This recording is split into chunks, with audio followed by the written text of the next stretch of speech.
Good morning everyone. Welcome back to our NEET IT JEE Chemistry YouTube channel. In today's class I am going to teach you organic chemistry and chapter will be hybridization in organic compounds. So first question है which of the following orbital overlaps is involved in the formation of the carbon carbon single bond in the molecule.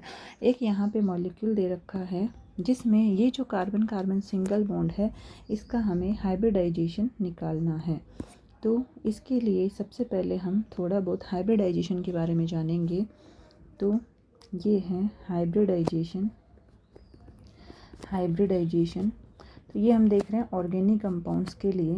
इसके लिए सबसे पहले हमें n की value find out करनी होती है, जिसके लिए जो फॉर्मूला होता है वो है total number of sigma bonds. Total number of sigma bonds plus हमें देखना होता है लोन पेयर। और अगर इनको हम जोड़ें तो जो n की वैल्यू है अगर यहाँ पे 4 आती है सो हाइब्रिडाइजेशन विल बी sp3। 3 होता है तो sp2, 2 होता है तो sp। ये होता है हाइब्रिडाइजेशन। तो सबसे पहले यहाँ पे जो मॉलिक्यूल है वो लिख लेते हैं। जो है मॉलिक्यूल, जो गिवन मॉलिक्यूल है वो हो जाएगा ट्रिपल बॉन्ड C, फिर क्या दे रखा है CH डबल बॉन्ड CH2। तो पहले तो हम इसको क्या करते हैं एक्सपेंडेड फॉर्म में लिखते हैं ताकि हमें सारे सिग्मा बॉन्ड क्लियरली दिखें। ये है ट्रिपल बॉन्ड, इसके बाद ये है हाइड्रोजन डबल बॉन्ड कार्बन और हाइड्रोजन। क्वेश्चन में जो बात हो रही है वो है कार्बन कार्बन सिंगल बॉन्ड की। जो क्वेश्चन में बात हो रही है वो इस कार्बन और इस कार्बन में ये जो सिंगल बॉन्ड है इसकी बात हो रही है। 1 बाय 1 यहाँ पे एक बार हाइब्रिडाइजेशन फाइंड आउट करते हैं। इस कार्बन के लिए अगर हम हाइब्रिडाइजेशन देखें तो फॉर्मूला क्या होता है total number of sigma bond और लोन पेयर। तो लोन पेयर तो इस मॉलिक्यूल में है नहीं, तो हम फाइंड आउट कर लेते हैं total number of sigma bond 1 और ये है 2। तो n की वैल्यू आ जाएगी 2। सो इसके according hybridization will be sp2। Sorry ये हो जाएगा हाइब्रिडाइजेशन sp।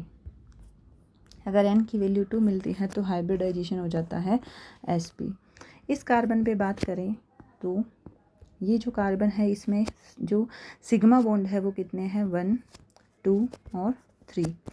सो n की वैल्यू हो जाएगी 3, जिसके according hybridization will be sp2।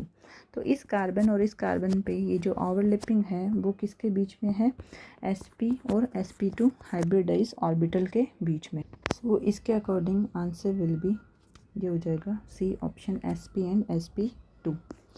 Next जो यहाँ पे क्वेश्चन है उसका देख लेते हैं।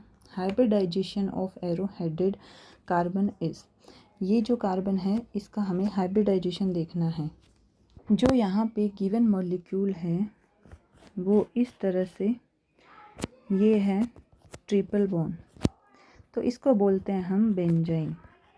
इसको बोलते हैं हम बेंजाइन। ये है बेंजाइन दैट इज इंटरमीडिएट। तो हमें क्या करना है क्वेश्चन में इस कार्बन और इस कार्बन का हाइब्रिडाइजेशन पूछा है। तो ये हम सीखते हैं एक बार, ये एग्जाम्पल लेते हैं हम बेंजीन का। ये है यहाँ पे पाई बॉन्ड और हर कार्बन पे क्या है एक एक हाइड्रोजन। ये है यहाँ पे हाइड्रोजन। हर कार्बन का अगर हम हाइब्रिडाइजेशन चेक करें तो ये क्या हो जाएगा इस कार्बन पे total number of sigma bond, क्योंकि अभी जस्ट सीखा है हमने n की वैल्यू कैसे फाइंड आउट करते हैं total number of sigma bond. Lone pair होना चाहिए, तो लोन पेयर तो इस एग्जाम्पल में है नहीं। Total number of sigma bond कितने हैं 1, 2 और 3।